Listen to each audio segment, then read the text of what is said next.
Hello again, vinyl community. Matt here. I have another bunch of 45s to show you. Now, I've had these for a while, probably maybe even 2 months, and I just hadn't gotten around to showing them yet. These all came from Kerry Carter 1976, my usual eBay seller in the UK, you know, who I talk about quite often, probably too much, but anyway. Like I said, I've had these a while, so let's just dive right into them. Pretty good mix here. I think you guys might like some of this. First up, we have Kate Bush, Wuthering Heights. One of my favorite songs of hers. It's on the EMI label. Of course, these are all UK pressings, so no jukebox cutout. Next up, we have Justin Hayward, Forever Autumn. This, of course, is from the War of the Worlds soundtrack, but I prefer the single version because you don't get the... so that the soundtrack version has like sound effects mixed in. I think there's a voiceover in parts. But unfortunately, this one is pretty noisy, this copy. So I may give it another clean, give it another try. But yeah, I might not be holding on to this one. On the plus side, it is on one of my favorite labels of all time. The orange and yellow CBS label from the 70s. Next up, we have George Harrison, My Sweet Lord. Now, I bought this before I picked up the All Things Must Pass album, which I got a couple of weeks ago, so I probably won't keep this, but I don't know. Maybe for now I'll hang on to it. Just because My Sweet Lord is on All Things Must Pass, so it's kind of hard to justify keeping it. Next up, wonderful song, Fleetwood Mac, Albatross. Yeah, this is on the Blue Horizon label, from the late 60s. Yeah, 1968. It's one of my favorite songs of theirs. Not just one of my favorite early Fleetwood Mac songs, but one of my favorite Fleetwood Mac songs, period. Just a great instrumental track, big hit in the UK. I got this specific pressing because this is the you know, with the blue label, because this is what I remember as a kid. My parents had this, and I used to play it, so you know, the nostalgia runs deep. Next up, I was surprised to get this for as cheap as I did. Kirsty McCall. Bear with me. There's a guy who works down the chip shop, swears he's Elvis. Contender for one of the longest song titles of all time, but. This is from 1981. Now, Kirsty McCall, her best known song is probably Days. And of course, she was also killed quite tragically. Or it was a while ago now. It might have even been a decade ago or close to it. I think it was a skiing accident, if I remember. She hit her head when she fell and ended up dying. I don't think immediately. I think it was one of those, you know, like a brain injury, and she died sometime after. But yeah. So anyways, this is a really cool sort of power pop song from the 80s. It seems to be somewhat hard to get hold of. It seems to have quite a bit of money. I ended up getting this for about I want to say it was around £5. It was about half the price that it usually goes for, so I was very pleased to pick that up. Anyway, next up we have Phil Collins, Another Day in Paradise. One of his better known songs, big UK hit as well. I forget what number it got to. I don't think it was number 1. It was a top 5 though. Maybe number 2 or 3. And I think he won, I don't know, a Brit Award or something for this song. I forget, but yeah. Next we have Julian Lennon, Too Late for Goodbyes. I like this song. It's a, you know, it's a little bit of a throwaway 80s pop song, sure. That's on the Virgin label right there. But I always kind of liked it. And he does sound like his dad. He really does, his vocals. Anyway. Next up we have The Proclaimers, Letter from America. Now, for those who don't know, The Proclaimers were, or are, I don't know if they're still putting out new music, but I have a feeling they may still be touring. They are a duo from Scotland, and somewhat unusually, they sing with their natural accent. Most singers don't do that. Most singers will put on, it doesn't matter what country you're from, That's why even most like British singers will pronounce words the American way when they sing. I don't know, just one of those things.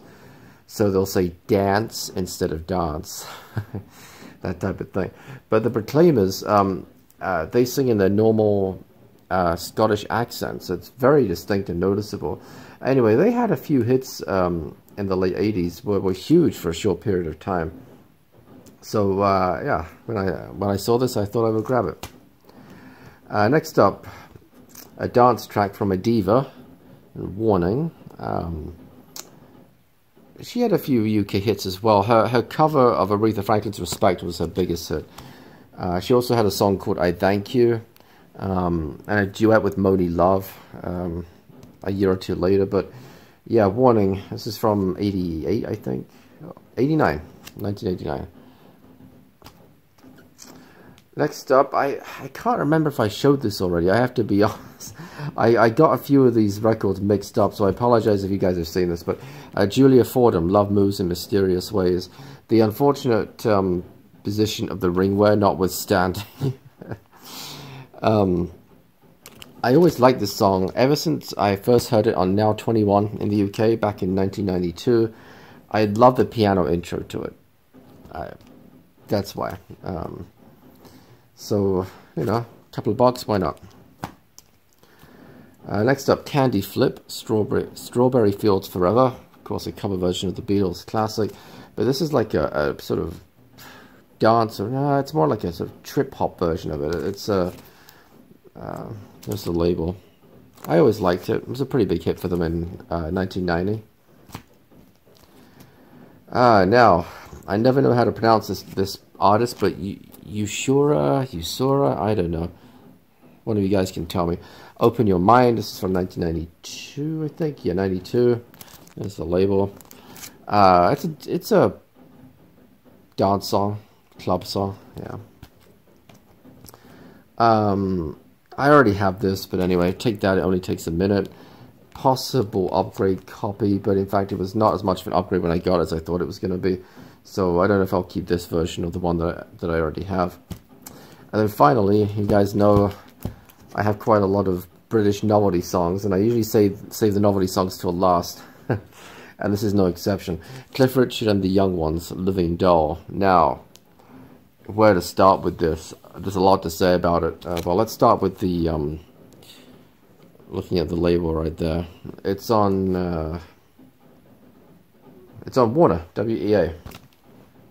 Actually, it's a little bit surprising, to be honest, because this is very British. But so Cliff Richard he's still alive, actually. He's one of the most successful artists of all time in the UK. He has had a #1 hit. I want to say it was in 6 consecutive decades, right? The 50s, 60s, 70s, 80s, 90s, and 2000s, which is crazy, really. I mean, he was a teenager when he first started having hits. Now, this particular song is for charity. It's a well, I was going to say it's a cover version. He recorded the original, but it's a re-release of the song Living Doll, which is a Cliff Richard song. But it was done, like I said, for charity. It was done for Comic Relief. There's a little Comic Relief logo right at the top, which is kind of hard to see on camera. But it also features Hank Marvin of the Shadows. Now, the Shadows were Cliff Richard's longtime backing group. And the Young Ones was a comedy in the UK. I never really watched it, to be honest. It's fairly adult humor. When this record came out, I was 7, so it probably wasn't too suitable for me. But even since, I've never watched it. I don't know why. Rick Mayall is in it. And, right there, somebody else who passed away. That guy there is Neil. Or, is it Neil? Yeah, Neil. Who obviously had a #2 hit in his own right with Hole in My Shoe a little bit before this. Obviously. But yeah, honestly, the record is terrible. It's terrible. It was a #1 hit in the UK. Like I said, you guys know that I like to get these novelty songs from time to time. And oh, actually on the label here it says Comic Relief as well. This might have been the very first Comic Relief record. It was from '86. I don't remember Comic Relief being around before that. So yeah, that's it. That's it. Short and sweet. I'd love to try to get a needle drop in, but I'm not going to. Not right now. My 3-week-old daughter is settled for the time being. I don't want to wake her up. I don't want to tempt fate, pretty much. So maybe next time we'll do a needle drop, for sure. But yeah, so thank you guys as always for watching.